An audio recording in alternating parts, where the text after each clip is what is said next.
Amigos visibles e invisibles. Como diría mi gran amigo y maestro, el famoso intelectual venezolano Arturo Uslar Pietri.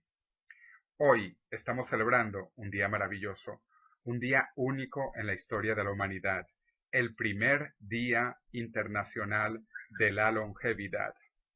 Este día, 1 de octubre del año 2013, en todo el mundo, en los 5 continentes, en más de 50 países alrededor del mundo, grupos de la sociedad civil han decidido celebrar el inicio de la búsqueda para la cura definitiva del envejecimiento.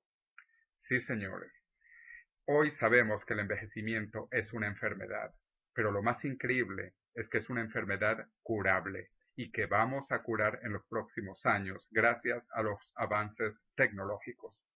Hoy se están haciendo experimentos con diferentes tipos de organismos más sencillos que nosotros, los humanos. Por ejemplo, con ratones. Hay ya ratones que viven 3 veces su expectativa de vida normal. Mosquitos que viven 4 veces su expectativa de vida normal. Gusanos que viven 6 veces su expectativa de vida normal. También sabemos que hay organismos que simplemente viven indefinidamente, como en el caso de las bacterias, organismos unicelulares que viven indefinidamente, que no envejecen, que no padecen el proceso de envejecimiento que sufrimos los organismos multicelulares. Sin embargo, tampoco todos los organismos multicelulares envejecen. Las medusas y las hidras, por ejemplo, no envejecen. Incluso en los seres humanos hay 2 tipos de células que tampoco envejecen. Las células mejores, diría yo, las células germinales que garantizan la reproducción de la especie, y las células peores, las células cancerígenas, porque el cáncer es una terrible enfermedad que ha descubierto cómo no morir, cómo no envejecer. Y ese es el problema del cáncer. Las células cancerígenas crecen, se reproducen, crecen, se reproducen y no se mueren. Ellas descubrieron cómo ser inmortal. Y por eso es que hay que matar a las células cancerígenas porque ellas solitas no se mueren. Pero bueno, los avances son increíbles y lo que ha pasado en la historia de la humanidad es impresionante. Hace 2000 años, la expectativa de vida en el tiempo del Imperio Romano era tan solo 20 años, 20 años.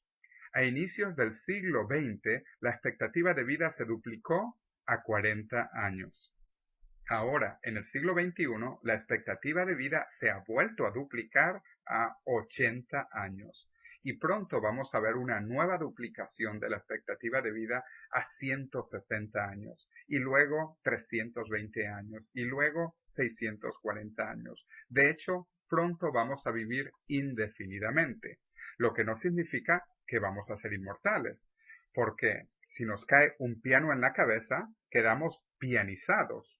Pero mientras no nos caiga un piano en la cabeza y nos cuidemos bien, pronto podremos vivir indefinidamente.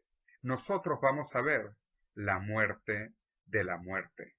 En los próximos años vamos a descubrir la cura del envejecimiento. Y este es un tiempo fascinante. Y nosotros somos la última generación de humanos mortales y probablemente la primera generación de humanos inmortales. Como diría mi gran amigo británico, el gerontólogo Aubrey de Grey, que ha escrito este famoso libro, El fin del envejecimiento, nosotros vamos a curar en las próximas décadas el envejecimiento y vamos a ser inmortales físicamente. Nuestro hardware, nuestra biología va a ser inmortal, pero también nuestro software, nuestro cerebro va a ser inmortal.